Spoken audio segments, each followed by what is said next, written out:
Hello friends, मैं वैशाली स्वागत करती हूँ आप सभी का आपके अपने प्लेटफॉर्म एग्जाम जंक्शन पे। तो फटाफट से चैनल पर नए हैं तो चैनल को कर लेंगे सब्सक्राइब और बेल आइकन को कर लेंगे प्रेस।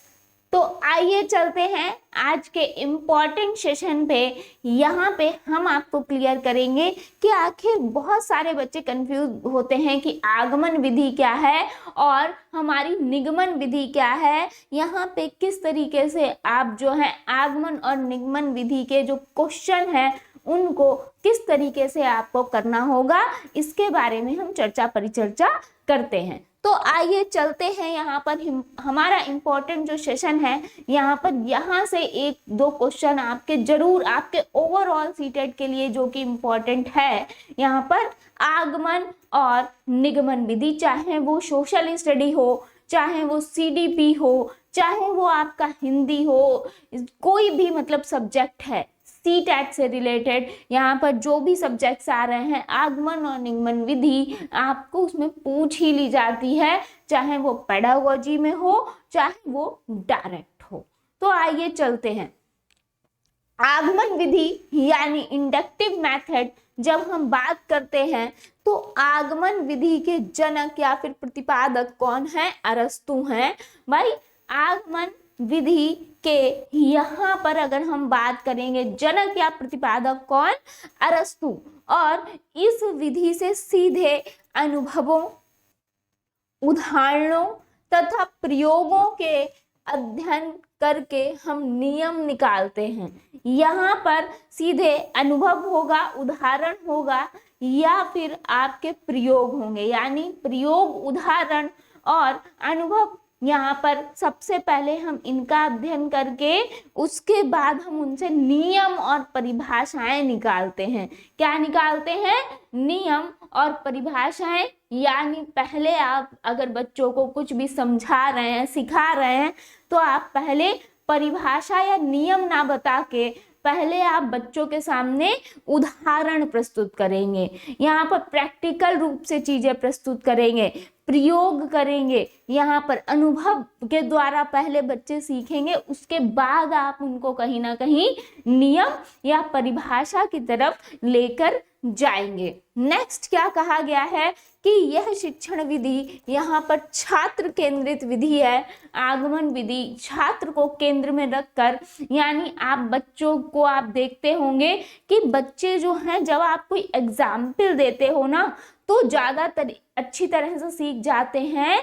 यहाँ पर नियम और परिभाषाएं अगर आप रटा रहे हो, नियम या परिभाषाएं बच्चों को डायरेक्ट बता रहे हैं, तो आपने देखा होगा बच्चे उतनी जल्दी उससे कनेक्ट नहीं कर पाते हैं जितनी जल्दी बच्चे अनुभव करेंगे तो कनेक्ट करेंगे, या फिर आप कोई उन्हें एग्जाम्पल देंगे या फिर उन्हीं को जोड़ते हुए, उनके जीवन से जोड़ते हुए कोई ना कोई एग्जाम्पल देंगे।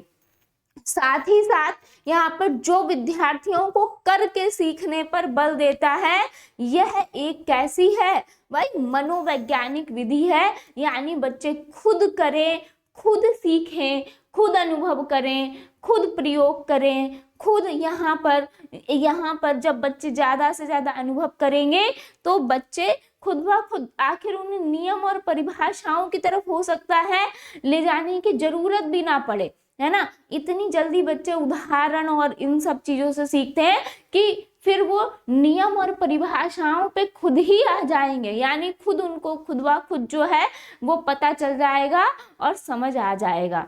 तो इस विधि में तर्क करते हुए यहाँ पर उदाहरण से आप नियम की ओर जाते हैं, स्थूल से सूक्ष्म की ओर जाते हैं, विशिष्ट से सामान्य की ओर आते हैं। यानी आप पहले चीज की कोई स्पेशल चीज यहाँ पर उदाहरण के तौर पर आप बच्चे को बताएंगे, विशिष्टता पहले बताएंगे और फिर उसके बाद आप सामान्य की ओर आएंगे, ज्ञात से अज्ञात की ओर आते हैं इसमें आप, और साथ ही साथ यहाँ पर मूर्त से अमूर्त की ओर और प्रत्यक्ष से यहाँ पर प्रमाण की ओर आगे बढ़ते हैं।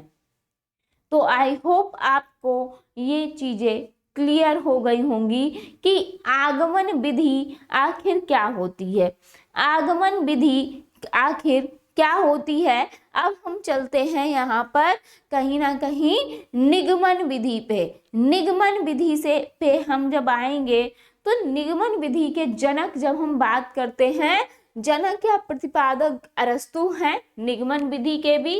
साथ ही साथ इस विधि में सर्वप्रथम विद्यार्थियों को नियमों का ज्ञान दे दिया जाता है।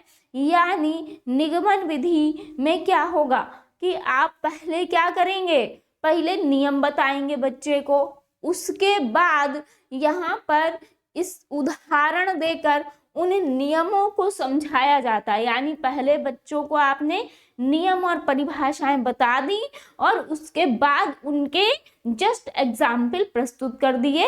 यानी अब परिभाषा से बच्चा कनेक्ट कर पाएगा। अब परिभाषा से यहाँ पर बच्चा कनेक्ट कर पाएगा। तो ये विधि क्या है, शिक्षक केंद्रित विधि कहलाती है। क्योंकि जो आगमन विधि है वो होती है बाल केंद्रित, तो आपका फोकस किस पे होना चाहिए, बाल केंद्रित पे। आपका फोकस किस पे होना चाहिए। यानी अगर आपसे पूछा जाए कि आखिर जो बेस्ट है यहाँ पर विधि, वो कौन सी आप जो विधि है जिसका इस्तेमाल करेंगे, तो आप क्या कहेंगे कि आगमन विधि का इस्तेमाल करेंगे। किसका इस्तेमाल, आगमन विधि का आप इस्तेमाल करेंगे।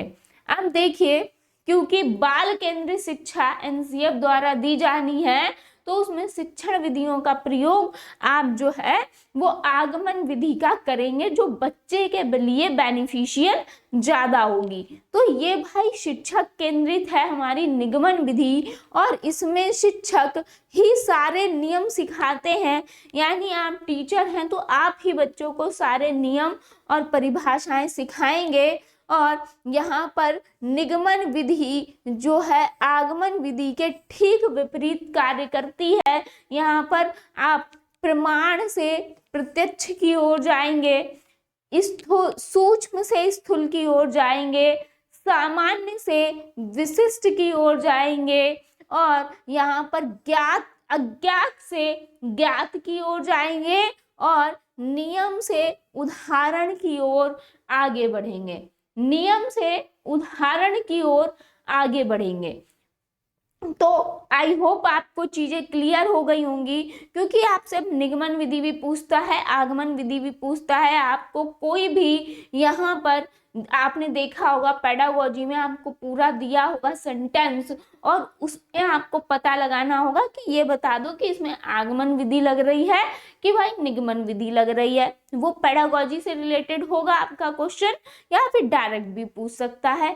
तो ये अब आपको देखना है कि आखिर आगमन और निगमन विधि कहाँ पे लग रही है। लेकिन अगर आपसे ये पूछा जाए कि आप जो है किस विधि का प्रयोग करेंगे, तो आप बच्चों के लिए अगर हम बात करेंगे तो आगमन विधि का प्रयोग ज्यादा अच्छा होगा, क्योंकि हम दे रहे हैं बाल केंद्रित शिक्षा। धन्यवाद।